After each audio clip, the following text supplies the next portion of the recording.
What if I was to tell you that there's a spiritual world inside everything? An invisible someone speaks and escapes the black canvas. What if I was to tell you that demons are real, angels are real, and hell and heaven exist all around us? Jezebel Singer shakes her head, and now having done so, she sees herself in all this. The black canvas begins to draw her contours out in white pencil, and she is born. She's born into this world, and she sees herself with her hands over her ears, mouth unjawed and extended open fully. And the maniacal element grows and grows to fear itself. They're coming for you. The invisible someone mentions, "They won't find me here." Jesse speaks. "Yes, they will," mentions again.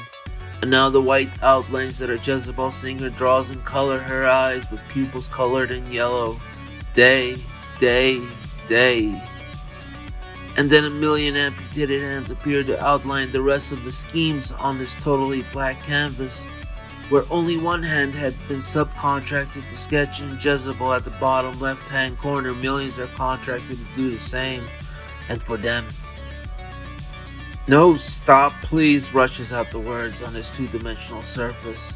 Although it's too late, all those millions of hands are at full onslaught, depicting the presence of day into this world. The twin riders, both tailored in glossy black leather, the sort of thick-hide leather that almost breathes as its wearer maneuvers in its format. And the illustration is well detailed and well depicted and fully realized.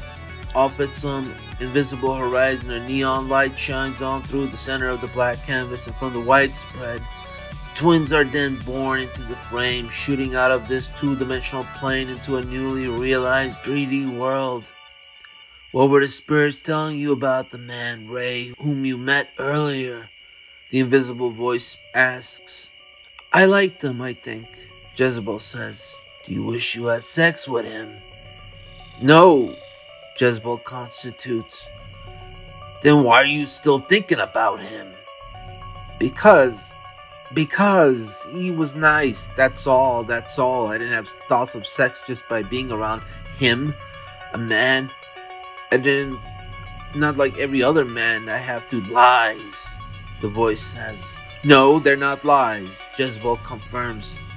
And then this unknown voice begins to formulate its presence, no longer so incognito.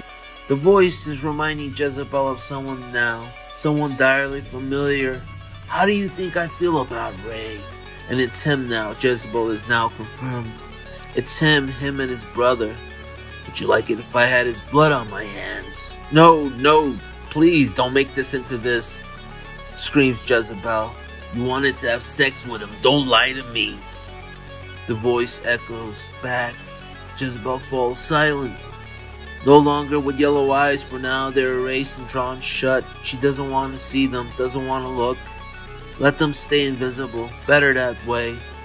"If you had decided to have sex with him, I would have killed him," Billy continues to speak. Jezebel then tries to extend her hand out, but she is still in two dimensions and they're not. "I'm telling you right now, I would have killed him. You know that, right?" Jezzy says nothing. "And if I had caught him with you in the act, like I did with you once before, I would have come up behind him and slit his throat in the middle of it." "Shut up! Shut!" "You know how I feel about this," Billy asks. "I know." Jesse is all but able to grapple with it. "Good. Keep it that way." At this instant, she opens her eyes. Cold sweat permeates around her, and she feels how her bed sheets are soaked in it. The night vision has ended, and there Jezebel in her bed stays silent. She's unable to move. It's the dead of night, but she's used to this. All the concern now was if the breathing thing was to start right again. But it doesn't. She isn't feeling the Depeche Mode trying to seize her, but a thought does seize her. Was it them, she fears? Are they coming for me? She goes on to ponder, and it really did feel like she was just speaking to Billy. And here was the thing. Billy's dead, suits Jezebel to herself. He's dead, and so is his brother. But Jezebel knows better than to be steered with such a non-burdensome yoke. because Jezebel damn well knows what the invisible voice has stated was an absolute fact. Ghosts are real, she says to herself in secret, and it's only a matter of time before the twins catch up to her in this city. Those two finding her here in LA, one place she had been desperately hoping that they wouldn't.